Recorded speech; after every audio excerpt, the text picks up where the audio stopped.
Hi you all, and welcome to my YouTube channel. For those that are new or for those that are returning, I appreciate all of you guys for being here to watch this video of this amazing pork loin chops with a Dijon cream sauce. So let's get right on into it and get started. So I found this rack of pork loin chops, bone-in. I love a good bone-in meat. It gives it that flavor. But yes, I found this huge bone-in roast, and I decided to cut down some chops and grill those in a pan with a nice sauce. So basically, here's what I'm doing is cutting in between the bones to cut off those thick chops. So they're pretty meaty and they're a pretty nice cut of meat. And not that expensive. I think I got this for like an opportunity buy for like $10. And pork chops could be considered a cheap meat, but it also could be a very fine meat. And this one here was really great and gave me a really upscale taste for this dish. So I got my chops cut down and I start with getting them seasoned. So for this, I'm going with some salt and some pepper. And then I get that seasoned with some onion powder. And then I get garlic powder, smoked paprika, and Cajun seasoning. I want these to be very flavorful with that cream sauce. And I don't skip on seasoning here. So let's just finish watching the seasoning process. And then we'll get our grilling started, or searing, whichever way you want to call it. And I'm going to do that in a cast iron skillet. Before we get our meat cooking, I am first going to clean up the surface. Cleaning is a very important part of cooking, and make sure you get that together. Alright, so now in a preheated cast iron skillet, I drizzle a good amount of olive oil in there. You can use any kind of cooking oil which has a high burning temp, like canola or vegetable oil as well. Could go for this recipe. So then I get my seasoned side of my meat down into the skillet. I always say this with most of my videos, but I'll say it again. So I season the top part first, and then I season the meat on the opposite side as it's in the pan. This avoids getting so much seasoning on a cutting board, and you get that extra seasoning that gets to fall off in your skillet for your flavoring of what you're cooking. And especially in this case, as the pan drippings will be the foundation of starting my sauce. So I season using the same seasonings: salt, pepper, garlic, onion powder, smoked paprika, and Cajun seasoning.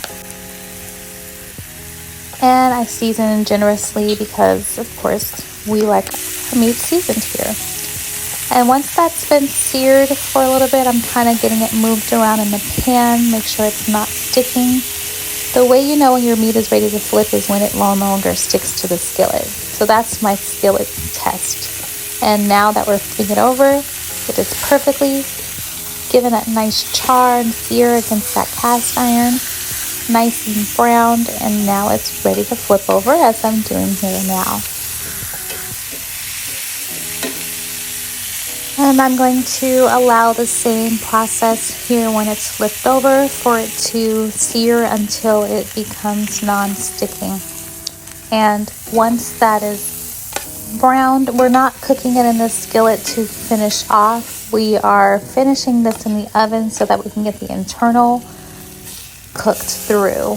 So part of searing a thick meat is it's not going to cook in your skillet full out through that process. You got to get in the oven to finish. And now we're going to get to our sauce. So I am starting with the black garlic. You can use regular garlic for this, but I like black garlic. Dijon mustard and whole grain mustard seeds with our heavy cream.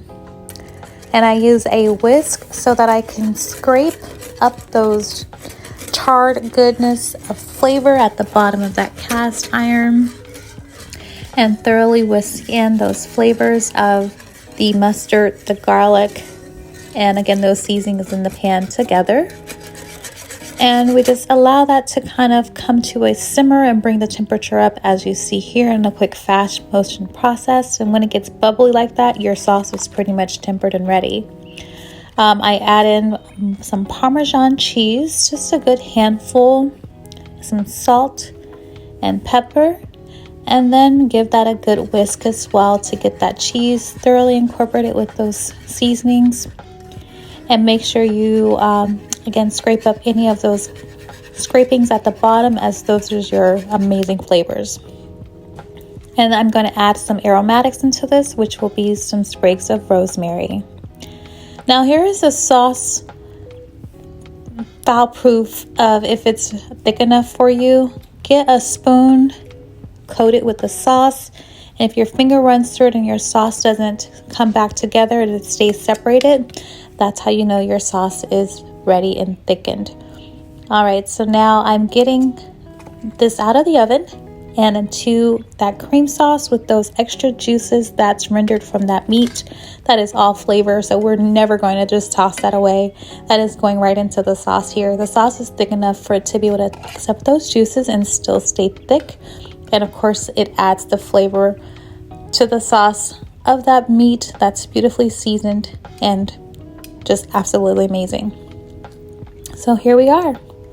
We're at the rosemary sprigs on top in that creamy Dijon cream sauce, and this is absolutely a mouth-watering, beautiful flavor. And I had some extra juice that tried to get away there, so pouring that back over.